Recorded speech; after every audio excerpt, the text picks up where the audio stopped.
Hello everyone, मैं Arun Kumar DN senior secondary school की तरफ से।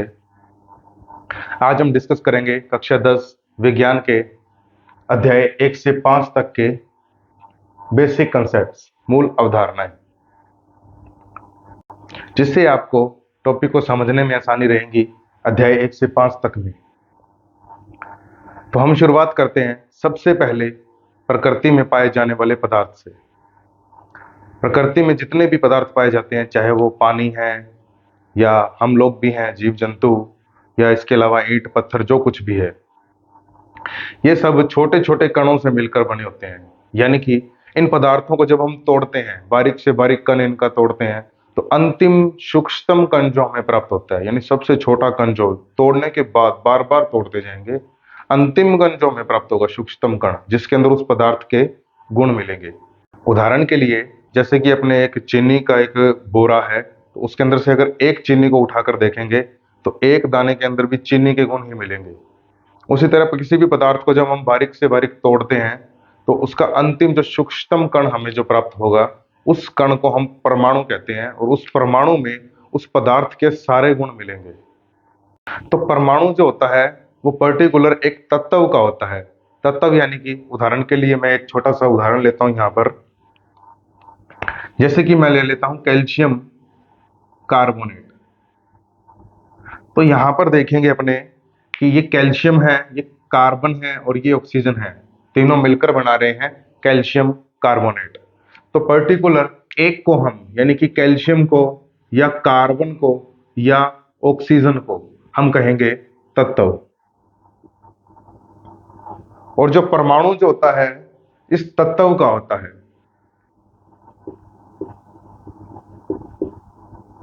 यानी कि इस तत्व के अध्ययन के लिए, इस तत्व के अध्ययन के लिए हमें परमाणु का अध्ययन करना आवश्यक है। यानी कि परमाणु का यदि हम अध्ययन करते हैं तो तत्व का अध्ययन हो जाता है।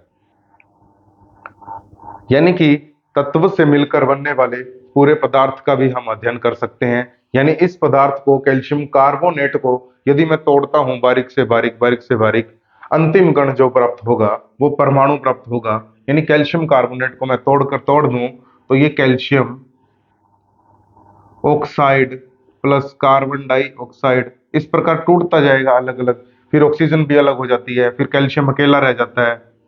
अब इस कैल्शियम का जब अध्ययन करते हैं तो अंतिम कण का अध्ययन करते हैं, जो कि परमाणु होता है। और परमाणु के अंदर इस कैल्शियम के सब गुण प्राप्त होंगे। यानी कि इस परमाणु के अंदर यदि कैल्शियम का गुण नहीं है तो वो परमाणु भी नहीं है, यानी कि वो परमाणु भी नष्ट हो गया है। रसायन विज्ञान की अवधारणाओं के अनुसार परमाणु तोड़ा नहीं जा सकता।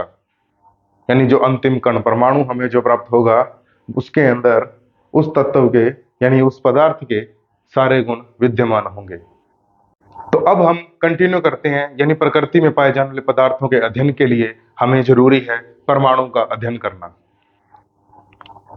तो देखेंगे जो प्रकृति में पाए जाने वाले पदार्थ का जो परमाणु होता है, उसका परमाणु के बिल्कुल मध्य भाग जो होता है वो होता है नाभिक। इस मध्य भाग को हम नाभिक कहते हैं। और इसके चारों तरफ वर्ताकार कक्षाओं में, कक्षा यानी कि इनकी अपनी जगह, फिक्स वैल्यू जगह होती है, इसको हम कहते हैं कक्षाएं। इस प्रकार वर्ताकार कक्षाओं के अंदर इलेक्ट्रॉन घूमते हैं नाभिक के चारों तरफ। तो हम बात करते हैं पहले, जो नाभिक होता है इनके बिल्कुल सेंटर के अंदर इसमें प्रोटॉन हमें मिलता है। प्रोटॉन कण होते हैं जो प्लस के कण होते हैं, पॉजिटिव टाइप के कण होते हैं। और चारों तरफ जो वर्ताकार कक्षाएं होती है इनमें इलेक्ट्रॉन घूमते हैं। इन कक्षाओं में इलेक्ट्रॉन घूमते हैं, वर्ताकार कक्षाओं में इलेक्ट्रॉन इसके चारों तरफ चक्कर लगाते हैं। अब जो इलेक्ट्रॉन चारों तरफ चक्कर लगाते हैं और बिल्कुल सेंटर में प्रोटॉन होता है, यानी कि प्रोटॉन जो है वो प्लस का और चारों तरफ चक्कर लगाने वाले इलेक्ट्रॉन माइनस के, मीन्स ये हुआ कि प्लस का प्रोटॉन और माइनस का इलेक्ट्रॉन एक दूसरे को आकर्षित करके रखते हैं।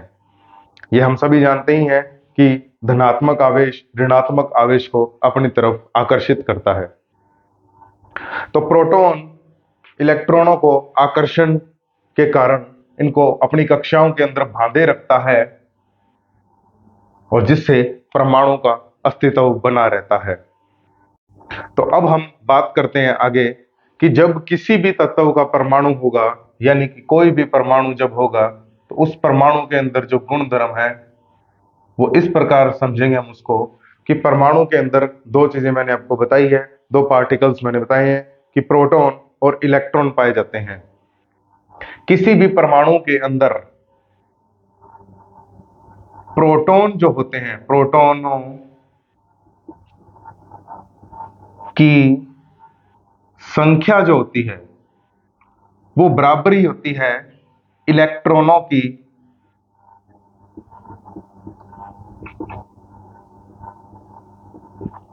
संख्या के। अब बात को जरा समझेंगे कि प्रोटॉनों की संख्या यानी प्लस वाले प्रोटॉन जो हैं वो बराबर होते हैं इलेक्ट्रॉनों की संख्या के, यानी कि प्लस के प्रोटॉन की संख्या यानी number of proton is equal to number of electrons. तो ये दोनों क्या है, आपस में बराबर होते हैं। इसका मीनिंग यानी कि मान लीजिए प्लस के 4 प्रोटॉन हैं और माइनस के 4 इलेक्ट्रॉन हैं, तो प्लस और माइनस हो जाएंगे कुल 0, जिसको हम कहते हैं उदासीन। तो हमारा फर्स्ट कंसेप्ट ये बनता है कि एक उदासीन परमाणु के अंदर प्रोटॉनों की संख्या इलेक्ट्रॉनों की संख्या के बराबर होती है। तो नोट करेंगे फर्स्ट कंसेप्ट को कि एक उदासीन परमाणु के अंदर प्रोटॉनों की संख्या जो होती है वो इलेक्ट्रॉनों की संख्या के बराबर होती है। तो अब हम इसी क्रम में स्टेप बाय स्टेप आगे बढ़ते हैं और सारे कंसेप्ट्स को एक एक करके क्लियर करते जाएंगे। तो देखते हैं, हमें अध्ययन करना है परमाणु की संरचना का। तो परमाणु में इलेक्ट्रॉन और प्रोटॉन विद्यमान होते हैं, उन्हीं के आधार पर हम परमाणु का अध्ययन करेंगे। परमाणु जो है वो पर्टिकुलर तत्व का होता है। जैसे कि हाइड्रोजन एक तत्व है, तो हाइड्रोजन का अध्ययन करने के लिए हमें उसके परमाणु का अध्ययन करना होगा। जैसे कि लोहा एक तत्व है, तो लोहे का अध्ययन करने के लिए हमें लोहे के परमाणु का अध्ययन करना पड़ेगा। तो हमारा फर्स्ट पॉइंट जो है इलेक्ट्रॉन भरने के लिए जो हमें सीखना होगा, जिसको हम कहते हैं कक्षा, यानी कि इलेक्ट्रॉन जो वर्ताकार कक्षाओं में घूम रहे हैं, इसी को हम कहेंगे कक्षा।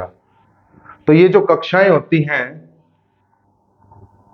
ये होती है के, एल, एम, एन, इस प्रकार कक्षाएं होती हैं, या इनका नाम हम एन बराबर, एन मतलब नंबर ऑफ क्लास यानी कि कक्षा। तो एन बराबर के को हम कहेंगे 1 नंबर, एल को हम कहेंगे 2 नंबर, एम को हम कहेंगे 3 नंबर, एन को हम कहेंगे 4 नंबर। जैसे कि यहां देखेंगे ये पहली कक्षा है और ये दूसरी कक्षा है। तो हमारा पॉइंट ये है कि पहली कक्षा में कितने इलेक्ट्रॉन आने चाहिए और दूसरी कक्षा में कितने इलेक्ट्रॉन आने चाहिए। इन कक्षाओं के अंदर ये जो कक्षाएं हैं 1, 2, 3, 4, इन कक्षाओं के अंदर उपस्थित होते हैं कक्षक। यानी कि जो पहली कक्षा है इसके अंदर कक्षक जो होगा एस टाइप का कक्षक होगा। यानी कि जैसे कि कक्षा एक क्लासरूम है और उसके अंदर जो डेस्क रखे हैं, बेंच रखे हैं बैठने के लिए, उनको हम कहेंगे कक्षक। तो उसी प्रकार पहली कक्षा, जो पहली कक्षा ये है, इसमें कक्षक विद्यमान होता है जिसको नेम है एस। उसके बाद जैसे ही हम देखेंगे दूसरी कक्षा, ये दूसरी कक्षा जो है इससे बाहर वाली, उसके अंदर कक्षक जो होते हैं वो होते हैं एस और पी। इसके बाद जब तीसरी कक्षा आती है यानी एम कक्षा, तीसरी कक्षा, इस प्रकार इससे बाहर वाली कक्षा जो है, इसके अंदर जो कक्षक होते हैं वो होते हैं एस, पी, डी, यानी 3 कक्षक होंगे। उसके बाद जो चौथी कक्षा आती है, इससे बाहर एक और कक्षा, उसको हम कहेंगे कि उसमें एस, पी, डी और एफ 4 कक्षक विद्यमान होते हैं।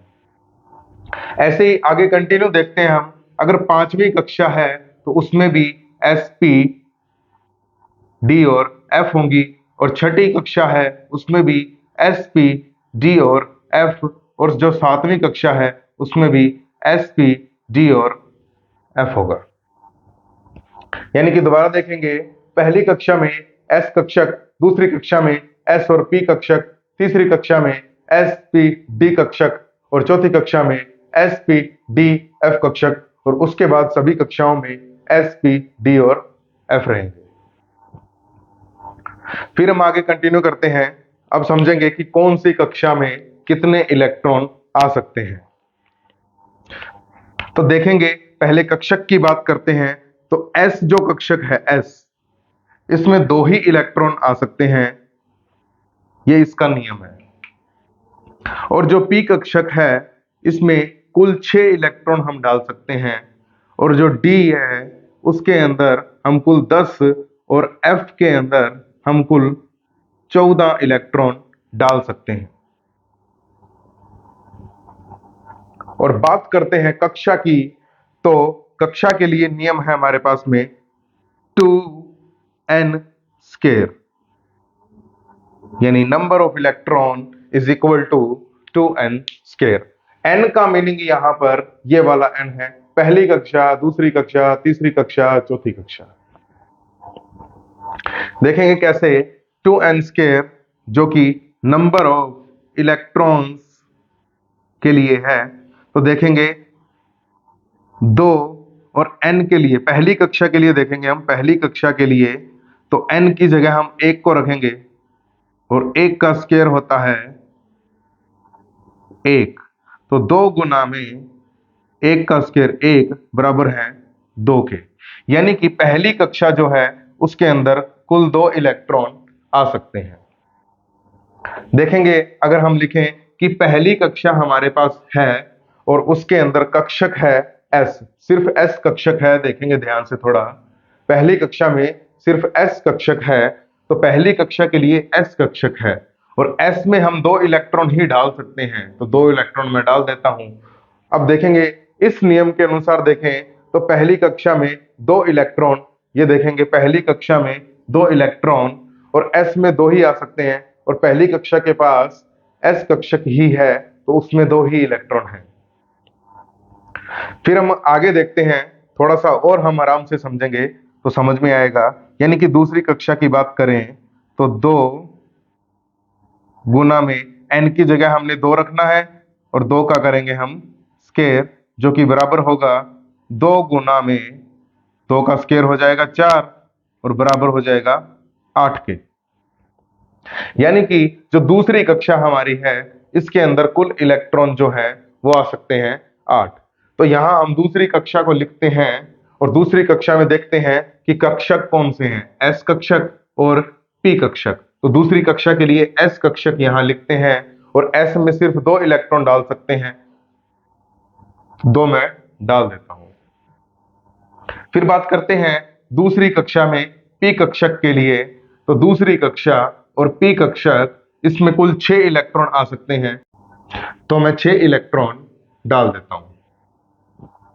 तो देखेंगे हम, जो दूसरी कक्षा है उसमें कुल इलेक्ट्रॉन जो है 8, और हमारे लिए दूसरी कक्षा के लिए कुल इलेक्ट्रॉन 8 ही है। तो इसी कंसेप्ट को हम कंटिन्यू करते हुए आगे बढ़ते हैं। देखते हैं अब तीसरी कक्षा के लिए।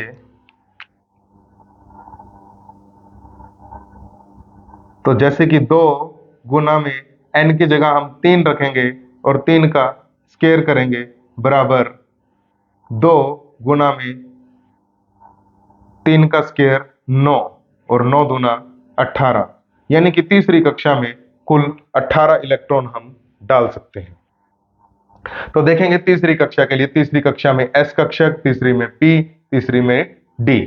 तो तीसरी कक्षा इसमें एस कक्षक में 2, तीसरी कक्षा इसमें पी कक्षक में 6, और तीसरी कक्षा इसमें डी कक्षक में 10 इलेक्ट्रॉन। तो 10, 6, 2 हो गए कुल 18 इलेक्ट्रॉन, और तीसरी कक्षा के लिए 18 इलेक्ट्रॉन हम डाल सकते हैं। इसी प्रकार हम कंटिन्यू करते हैं चौथी कक्षा के लिए। तो चौथी कक्षा है 2 गुना में n की जगह हम रखेंगे 4 और 4 का स्क्वायर बराबर 2 गुना में 4 का स्क्वायर हो जाता है 16 और 16 गुना 32, यानी कि चौथी कक्षा में कुल 32 इलेक्ट्रॉन आ सकते हैं, जो इस प्रकार भरे जाएंगे 4s2 4p6 4d10 and 4f14, यानी 14 और 10 24, 24 और 6 30 और 2 32, यानी कि चौथी कक्षा में कुल 32 इलेक्ट्रॉन आ सकते हैं। तो यहां तक के कंसेप्ट आपको समझ में आए होंगे। इन इलेक्ट्रॉन को अब हम भरकर देखेंगे सभी तत्वों के लिए। तो इलेक्ट्रॉन भरना अब हम सीखेंगे, तो उसके लिए हम टेबल के अनुसार इसको समझेंगे। तो टेबल में हम एक तरफ लिखेंगे परमाणु क्रमांक,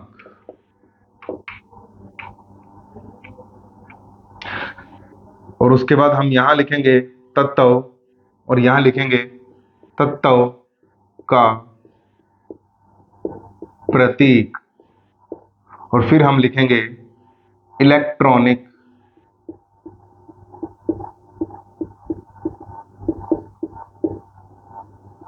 विन्यास,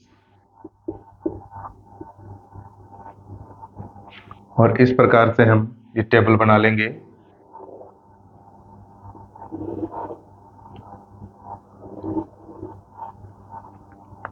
तो अब हम कंटिन्यू करते हैं आगे, यानी परमाणु क्रमांक 1 की बात करते हैं। परमाणु क्रमांक 1 का मतलब प्रोटॉनों की संख्या 1, इस तत्व के परमाणु में उपस्थित प्रोटॉनों की संख्या 1 और इलेक्ट्रॉनों की संख्या भी 1, यानी जिस तत्व का परमाणु क्रमांक 1 होगा उसमें एक ही इलेक्ट्रॉन आएगा। जैसे कि तत्व पहला तत्व हमारे लिए है हाइड्रोजन,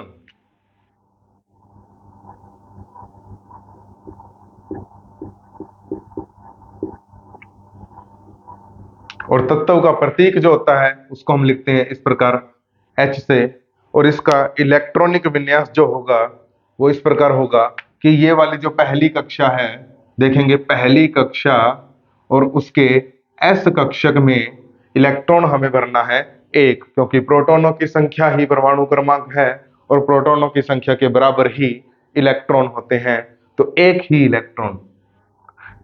अभी हमने डिस्कस किया कि S में 2 आ सकते हैं, लेकिन हाइड्रोजन के पास एक ही है, तो इस प्रकार 1s1 रहेगा।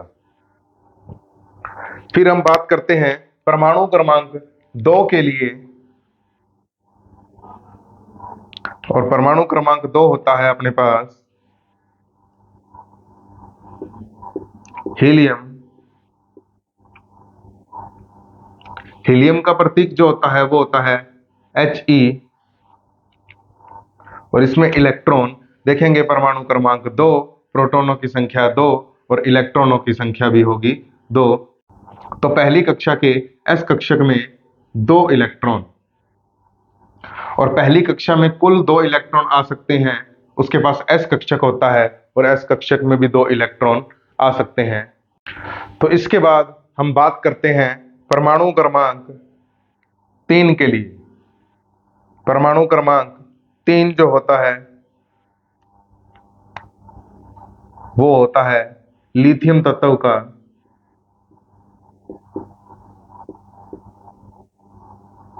और इसका प्रतीक होता है Li, और इसमें इलेक्ट्रॉन हम इस प्रकार भरेंगे पहली कक्षा और इसमें 2 इलेक्ट्रॉन, लिथियम में कुल है 3 इलेक्ट्रॉन, तो पहली कक्षा में 2 ही आ सकते हैं और ऐसी कक्षक होता है जिसमें भी 2 ही आ सकते हैं, तो हमें दूसरी कक्षा में जाना होगा, यानी दूसरी कक्षा ये वाली। तो देखेंगे 2s और बचा 1 इलेक्ट्रॉन, तो ये हो गया 1, यानी कि 2 और 1 3 इलेक्ट्रॉन, प्रोटॉनों की संख्या 3, परमाणु क्रमांक 3। परमाणु क्रमांक 4, और परमाणु क्रमांक 4 होता है अपने पास में बेरिलियम का,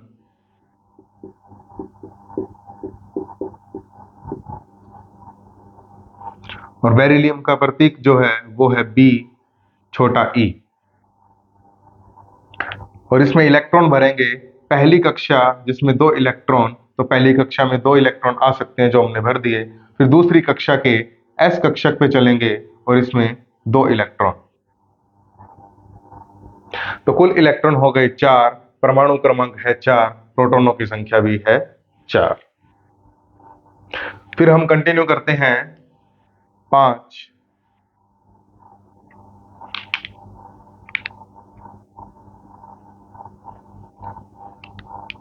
जिसे हम कहेंगे बोरोन, और बोरोन का जो प्रतीक होता है वो होता है बी। पहली कक्षा में 2 इलेक्ट्रॉन, दूसरी कक्षा में 2 इलेक्ट्रॉन।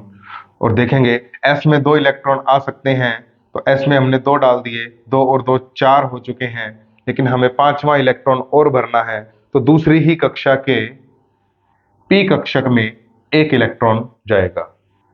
तो इस प्रकार कुल इलेक्ट्रॉन 5 हो गए परमाणु क्रमांक 5 के लिए। तो इसी के बाद हम अगला देखते हैं का 6 नंबर कार्बन। कार्बन में देखें 1s2, 2s2 एंड 2p2। इस प्रकार कुल 6 इलेक्ट्रॉन परमाणु क्रमांक 6। नाइट्रोजन की बात करते हैं तो nitrogen 1s2, 2s2 and 2p3। कुल 7 इलेक्ट्रॉन परमाणु क्रमांक 7। पी में आ सकते हैं 6, लेकिन हमारे पास भरने के लिए 3 ही बाकी हैं, इसलिए हम यहाँ 3 भरते हैं। यहाँ 2 बाकी है तो 2 भरते हैं, यहाँ 1 बाकी है तो 1 भरते हैं। फिर आगे देखते हैं 8 नंबर ऑक्सीजन। ऑक्सीजन में देखें 1s2, 2s2 एंड 2p4। कुल 8 इलेक्ट्रॉन परमाणु क्रमांक 8। फिर हम फ्लोरीन को देखते हैं 1s2, 2s2, 2p5, यानी कुल 9 इलेक्ट्रॉन परमाणु क्रमांक 9। फिर नियोन को देखते हैं 1s2, 2s2, 2p6, यानी दूसरी कक्षा के पास s और p कक्षक हैं, और s में 2, p में 6 इलेक्ट्रॉन, और पहली कक्षा के पास s कक्षक है जिसमें 2 इलेक्ट्रॉन, कुल हो गए 10, और परमाणु क्रमांक नियोन का है 10। तो इसको अपने कंटिन्यू करते हैं परमाणु क्रमांक 18 तक। तो उसके बाद हम देखते हैं परमाणु क्रमांक 11, जो कि सोडियम तत्व है, और इसका प्रतीक होता है Na। और इसमें इलेक्ट्रॉन इस क्रम में भरे जाएंगे। पहली कक्षा S कक्षक 2 इलेक्ट्रॉन, दूसरी कक्षा S कक्षक 2 इलेक्ट्रॉन, दूसरी कक्षा P कक्षक 6 इलेक्ट्रॉन, और तीसरी कक्षा S कक्षक 1 इलेक्ट्रॉन। कुल गिनती करेंगे 2 और 2 4 और 6 10 और 1 11। 11 इलेक्ट्रॉन परमाणु क्रमांक 11। फिर देखेंगे उसके बाद 12 नंबर मैग्नीशियम। मैग्नीशियम का प्रतीक Mg।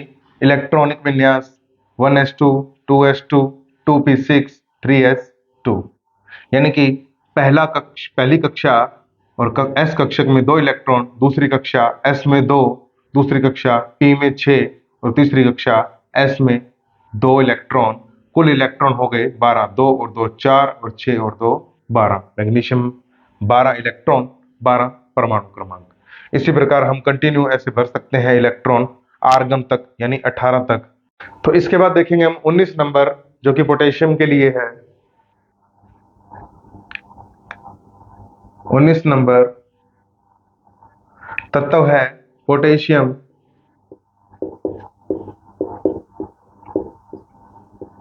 और तत्व का प्रतीक जो है वो है K। इसमें इलेक्ट्रॉनिक विन्यास करने के लिए एक नियम है, वो हमें लगाना होगा, जिसे हम कहते हैं N+L नियम। अब आप सोच रहे होंगे N+L का मीनिंग क्या है। तो N यहाँ पर है कक्षक की संख्या, यानी नंबर ऑफ क्लास, यानी पहली कक्षा, दूसरी कक्षा, तीसरी कक्षा, चौथी कक्षा, इस प्रकार। यानी N तो यहाँ पर होगा जो कि 1 या 2 या 3 या 4, इस प्रकार से। और L जो है, L यहाँ पर वो है कक्षकों के लिए ऊर्जा स्तर होता है, यानी कि S कक्षक, P कक्षक, D कक्षक, F कक्षक, इनके लिए L का जो मान होता है वो होता है S के लिए 0, P के लिए 1, D के लिए 2 और F के लिए 3। अब n+n नियम के अनुसार नियम यह है कि इलेक्ट्रॉन पहले उसमें भरा जाएगा जिसमें n+l का मान जो है वो कम आए, यानी जिसमें n+l का मान कम होता है उसमें ऊर्जा का मान कम होता है और कम ऊर्जा में पहले इलेक्ट्रॉन भरा जाएगा। हम इसको एक उदाहरण के हिसाब से समझेंगे, जैसे कि अपने इलेक्ट्रॉन भरने चले थे 3s में और 3p में, तो इन दोनों में से पहले इलेक्ट्रॉन किस में आएगा वो हम ध्यान देंगे। देखेंगे तीसरी कक्षा है और s कक्षक है, ये भी तीसरी कक्षा है और s कक्षक है।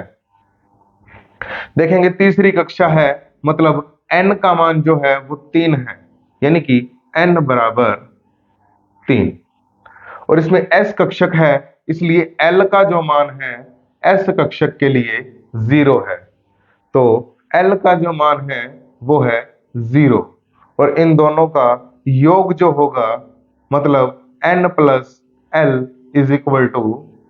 3, यानी 3। वैसे ही 3p के लिए हम करके देखते हैं, तो यहाँ पर n का मान 3 है और p के लिए l का जो मान है वो 1 है, यानी l का मान 1। तो इनका हम योग करते हैं तो n+l = 4, यानी कि 4। तो देखेंगे 3s का मान जो है n+l का वो है 3, और 3p का जो n+l का जो मान है वो है 4। तो जिसका n+l का मान कम होता है इलेक्ट्रॉन पहले उसमें भरा जाता है, और इलेक्ट्रॉन भरने के क्रम में हमने इसी प्रकार किया था 3s में 2 पहले, फिर उसके बाद 3p की बारी आती है जिसमें 1, 2 या 3 या 4 या 6 भर रहे हैं हम। तो 19 नंबर में जब हम पहुंचते हैं तो 19 नंबर में इलेक्ट्रॉनिक विन्यास कुछ इस प्रकार बनता है। देखेंगे 1s 2 2s 2 2p 6 3s 2 3p 6, उसके बाद जो आता है वो आता है 3d, लेकिन 3d में इलेक्ट्रॉन न भरते हुए इलेक्ट्रॉन भरा जाता है 4s में। तो इसको हम n+l नियम के अनुसार देखेंगे, यानी कि 3d है हमारे पास में और 4s है। 3d की बात करते हैं तो n का मान इसका है 3 और d के लिए l का जो मान है वो है 2, तो l का जो मान है वो है 2, दोनों का योग देखते हैं n+l = 5, यानी 5 आता है। और 4s के लिए बात करें तो n का मान है 4 और l का मान है s के लिए l का मान 0, तो n+l इन दोनों का ये जो योग आएगा वो आएगा 4।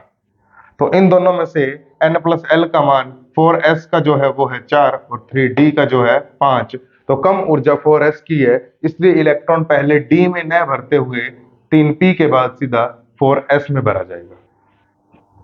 ये n+l नियम 19 नंबर पर आकर लागू होता है। तो फिर हम देखते हैं n+l नियम को।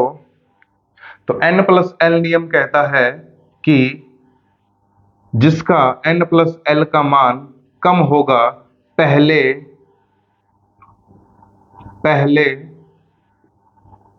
इलेक्ट्रॉन उसमें भरा जाएगा। उसके बाद यदि मान लीजिए n+l का मान बराबर आ जाए, देखते हैं कि n+l का मान यदि बराबर आ जाए तो हम देखते हैं जिसका n का मान कम होगा उसमें इलेक्ट्रॉन पहले भरा जाएगा। कैसे उसको समझेंगे हम पहले, जैसे कि 3p और 4s है, तो 3p यानी कि n का मान इसके लिए है 3, n बराबर है 3, और p के लिए l का मान जो है वो है 1, तो इन दोनों का n+l जो आएगा वो आएगा हमारे पास 4। और 4s की बात करें तो n का मान है 4 और l का मान है 0, और इन दोनों का n+l जो आएगा हमारे पास वो है 4। दोनों का ही मान जो है बराबर है, तो इलेक्ट्रॉन पहले उसमें भरा जाएगा जिसका n का मान कम हो। तो 3p और 4s में n का मान है 3 का कम, तो इलेक्ट्रॉन पहले 3p में भरा जाता है और फिर 4s में भरा जाता है। 3p में इलेक्ट्रॉन भरने के बाद बारी आती है 3d की, उसमें इलेक्ट्रॉन नहीं जाता है। उसका कारण ये है कि जिसमें n+l का मान कम हो, इलेक्ट्रॉन पहले उसमें भरा जाएगा। और 3p और 4s का मान बराबर है, लेकिन 3p में n का मान कम होने के कारण पहले इलेक्ट्रॉन 3p में, फिर 4s में और फिर 3d में आता है। तो अब हम कंटिन्यू करते हैं n+l नियम के अनुसार इलेक्ट्रॉन भरना। तो 19 नंबर की यदि हम बात करते हैं, और यहां हम लिख लेंगे n+l नियम के अनुसार 19 नंबर में जो इलेक्ट्रॉन भरेंगे, तो देखेंगे 19 नंबर हमारे पास तत्व है पोटेशियम।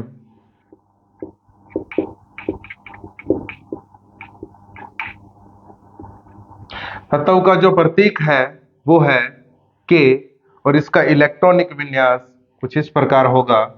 देखेंगे 1s 2 2s 2 2p 6 3s 2 3p 6।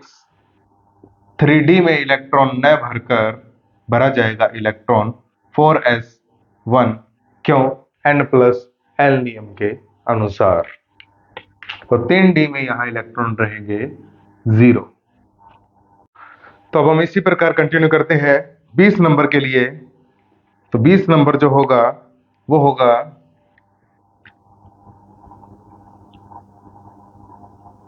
Calcium के लिए।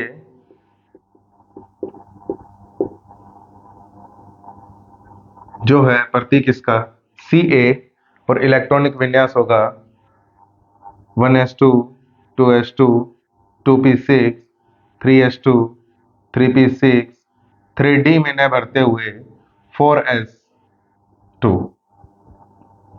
तो अब हम इसी प्रकार फिर कंटिन्यू करते हैं 21 नंबर के लिए।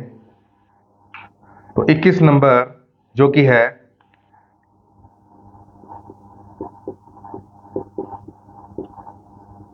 स्केडियम Sc 1s2 2s2 2p6 3s2 3p6, फिर 3d में न भरते हुए पहले 4s में 2 भरेंगे। s में 2 ही आ सकते हैं, एक इलेक्ट्रॉन बचता है, वो एक इलेक्ट्रॉन d में जाएगा।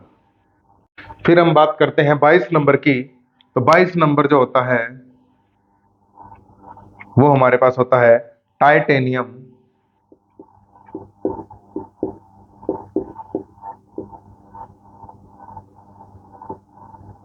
टाइटेनियम का प्रतीक Ti, और इसमें इलेक्ट्रॉनिक विन्यास 1s2 2s2 2p6 3s2 3p6 3d, पहले 4s में 2, अब बचते हैं 2 इलेक्ट्रॉन, वो 3d में 2 इलेक्ट्रॉन, यहाँ d में 0 रहेगा।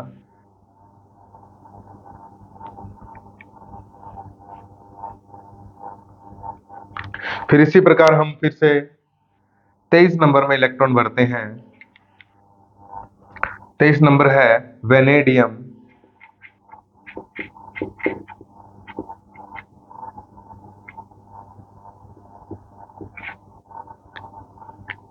जो कि 1s2 2s2 2p6 3s2 3p6 3d and 4s2। अब बचते हैं 3 इलेक्ट्रॉन जो कि यहाँ भरते हैं। इसके लिए छोटा सा ट्रिक भी है एक, देखेंगे 21 नंबर। तो 21 नंबर में पहले 2 इलेक्ट्रॉन s में और 1 इलेक्ट्रॉन d में, 22 नंबर देखें, पहले 2 इलेक्ट्रॉन s में और 2 इलेक्ट्रॉन d में। फिर 23 नंबर देखते हैं, 2 इलेक्ट्रॉन पहले s में और फिर 3 इलेक्ट्रॉन d में। तो यहां तक हमें समझ में आ चुका होगा मैटर। फिर हम बात करते हैं 24 नंबर क्रोमियम के लिए, जो कि अपवाद स्वरूप है, उसको हम डिस्कस करेंगे अर्धपूर्ण भरे कक्षकों का स्थायित्व से। अब हम बात करते हैं क्रोमियम 24 नंबर के लिए, जिसके लिए नियम लगेगा अर्धपूर्ण भरे कक्षकों का स्थायित्व। कक्षक यानी कि SPDF इनके लिए। तो देखेंगे क्रोमियम 24 नंबर पर जो है, इसके लिए नाम है इसका क्रोमियम, प्रतीक है इसका Cr, और इलेक्ट्रॉनिक विन्यास कुछ इस प्रकार होगा 1s2 2s2 2p6 3s2 3p6, फिर 3d, पहले 4s में 2 और d में 4। ये इलेक्ट्रॉनिक विन्यास स्थायी नहीं है, कारण अर्धपूर्ण भरे कक्षकों का स्थायित्व। इसी को मैं आपको समझाने जा रहा हूं। देखेंगे यहां पर क्या होता है, कक्षक जो d है, d में कुल इलेक्ट्रॉन, d में कुल इलेक्ट्रॉन आ सकते हैं 10। और जब 5 इलेक्ट्रॉन आ जाएं, जब d में 5 इलेक्ट्रॉन आ जाते हैं, तो ये आधा भर जाता है, जिसको अपने कहते हैं अर्धपूर्ण। तो अर्धपूर्ण के लिए इसमें 5 इलेक्ट्रॉनों की आवश्यकता है, लेकिन इसमें अभी 4 इलेक्ट्रॉन हैं। तो ये क्या करता है, s कक्षक से एक इलेक्ट्रॉन अपनी तरफ आकर्षित करता है और अपने d को आधा भर लेता है, यानी कुल 5 इलेक्ट्रॉन आने पर ये अर्धपूर्ण हो जाता है। तो अर्धपूर्ण कक्षक जो होता है वो स्थायी होता है, इसलिए ऐसा होता है। तो इलेक्ट्रॉनिक विन्यास ये न होकर बल्कि 3d 4s में 1 और d में 5 इलेक्ट्रॉन रहते हैं। ये क्रोमियम के लिए रहता है अपवाद। 25 नंबर हमारे पास है मैग्नीज, जिसका प्रतीक है Mn, और इसका इलेक्ट्रॉनिक विन्यास इस प्रकार होगा 1s2 2s2 2p6 3s2 3p6 3d and 4s में पहले 2 भरते हैं और फिर 5 बचते हैं, तो ये 5 यहां भरे जाएंगे।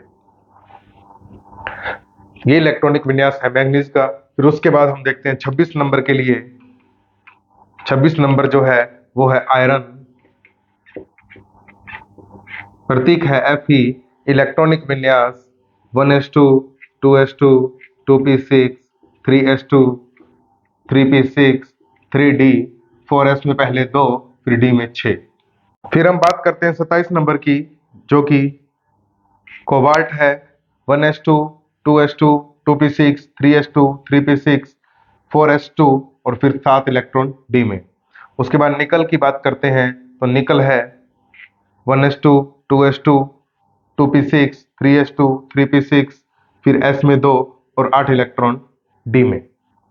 अब 29 नंबर भरने में एक नियम लगता है, जिसे हम कहते हैं पूर्ण भरे कक्षकों का स्थायित्व। तो देखते हैं 29 नंबर कॉपर के लिए।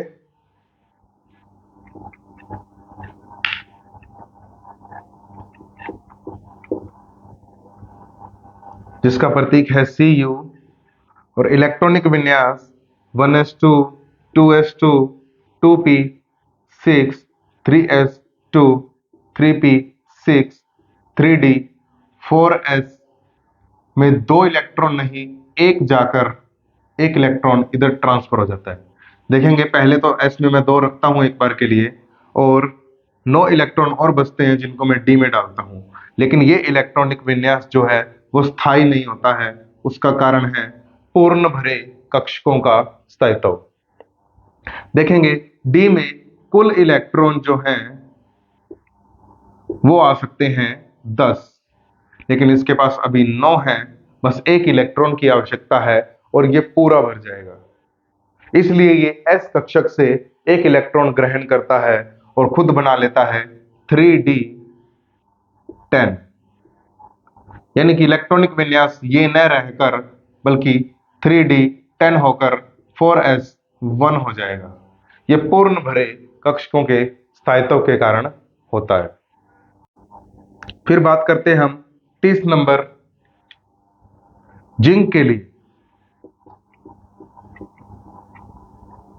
जिसका प्रतीक है Zn और इलेक्ट्रॉनिक विन्यास कुछ इस प्रकार होगा 1s2 2s2 2p6 3s2 3p6 3d 4s 2 electron और d में 10 इलेक्ट्रॉन।